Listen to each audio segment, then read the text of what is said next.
Grabe, mga Lods, ito na ba yun?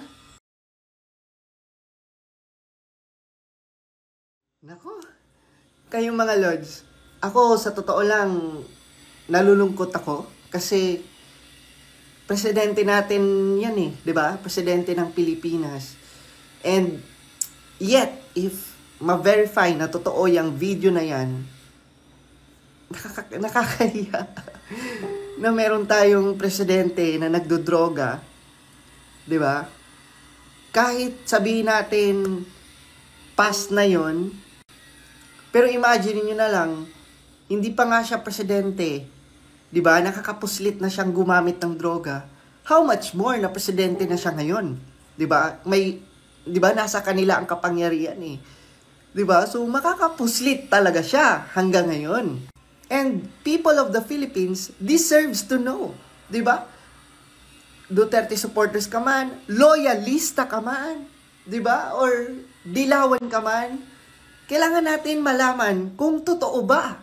'Di ba? Like for example, kung ikaw loyalista ka, hindi pwedeng magbubulag-bulagan tayo mga chong, no? We need to verify the video kasi hindi pwede yan na ganyan, no? Kumbaga, makikita ng mga kabataan natin. And ano na lang kaya ang sasabihin, no? At ano na lang kaya ang mariregister sa utak ng mga kabataan natin na may presidente tayong gumagamit ng droga. Para sa akin mga Lods, it's a serious offense. Talaga, no? It's a serious offense. At hindi pwedeng isa walang bahala. Hindi pwedeng isa walang kibo na lang natin to. Sabi nila teaser pa daw yan eh. Let's see. Pero sobrang speechless ako ngayon actually. Di ba parang nung napanood ko yung video, kinilabutan ako and at the same time, nagtiting twice pa rin ako actually. Si PBBM ba yan? Pero kitang-kita mo naman, no? Mas bata lang siya sa video. Anyway, hindi pa natin alam kung totoo ba talaga yan. Meron ba talagang pulburon video? Diba? Kung authentic ba yan? We don't know. Pero nakakakilabot. Sobrang nakakakilabot kung totoo yan. No? Ako for me, I'm praying. Sana hindi. No? Kasi kasiraan yan ng Pilipinas eh. Kung meron tayong presidente na nagdodroga or nagpupulburon. Diba? Although, ang dami kong mga nakitang sablay, diba? At grabe katakot-takot na corruption ngayon sa administrasyon, 'di ba? Pero hindi naman natin inaasahan na mangyari 'yan or may ganyang video.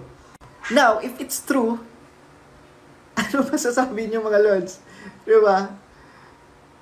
At kung edit 'yan or hindi yan totoo, 'di ba? Mananagot dapat, no? Ang gumagawa ng video na 'yon. Kung hindi man totoo, 'di ba? Pero kung totoo, patay.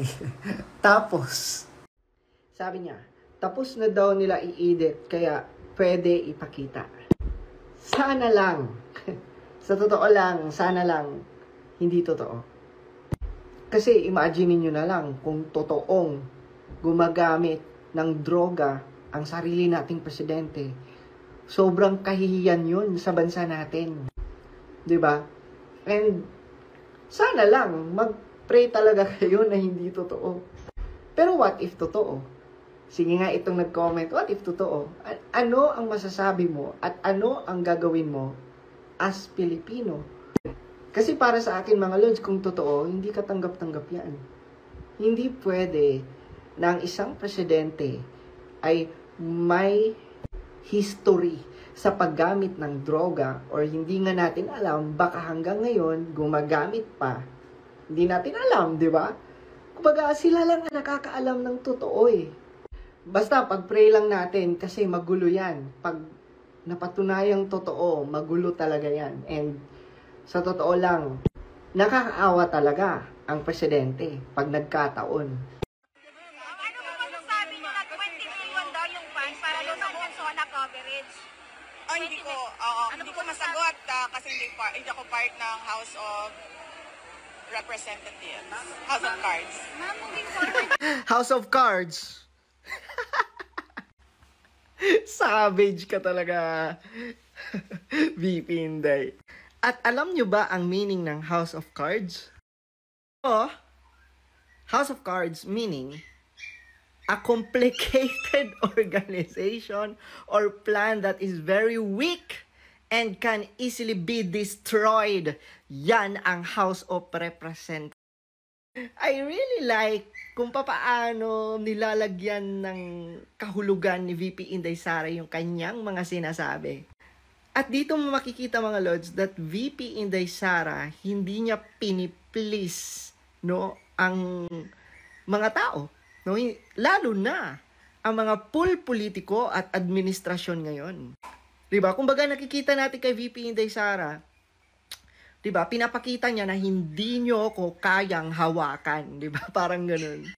Pumipiglas si VP Inday Sara, 'di ba? Parang ngayon nagiging wais na siya at ayaw na niya talagang magpagamit. And walang takot, ha? 'Di ba? Walang takot si VP Inday Sara magpahayag ng kanyang mga saloobin, kanyang mga opinyon. Yan ang maganda. Hindi sumisip-sip at hindi plastic para lang, 'di ba? Para lang magustuhan ng mga politiko, para lang magustuhan ng administrasyon ngayon. Kung ano talaga ang nakikita ni VP Inday Sara na hindi maganda, hindi na siya nangingialam at hindi na siya sumasali pa. At yan ang nagustuhan ko ngayon kay VP Inday Sara. Lumalayo siya sa lahat eh. Lumalayo siya sa administrasyon, lumalayo siya sa any politiko na dumidikit and nagtitake advantage sa kanila. Simula pa lang yan, di ba? Pansinin mo lahat ng mga sasabihin ni VP Inday Sara ngayon. Yanig na yanig yung mga anti-Duterte. Imagine niyo, mabait pa si VP Inday Sara niyan, ha? Wala pa siyang sinasabing kung ano-ano. Kaya alam nyo, sa totoo lang, kay VP Inday Sara talaga. No, kay VP Inday Sara talaga ang lakas at atensyon, no? Kasi aware ang mga kalaban niya at lahat ng mga anti-aware na malakas talaga si VP Inday. 'Di ba yung charisma niya at yung supporters niya, grabe kalawak. Pero alam niyo mga Lods, saan pa ako excited? Sa mga announcement pa niya as time goes by. Let's see, di ba? Kasi ako, sa totoo lang, talaga, kung ano ang sasabihin ni VP Inday Sara at kung sino ang susuportahan niya at kung ano ang hakbang at gusto niyang tahakin, susuportahan ko talaga siya at susuportahan talaga ng mga tao at Pilipino si VP Inday Sara.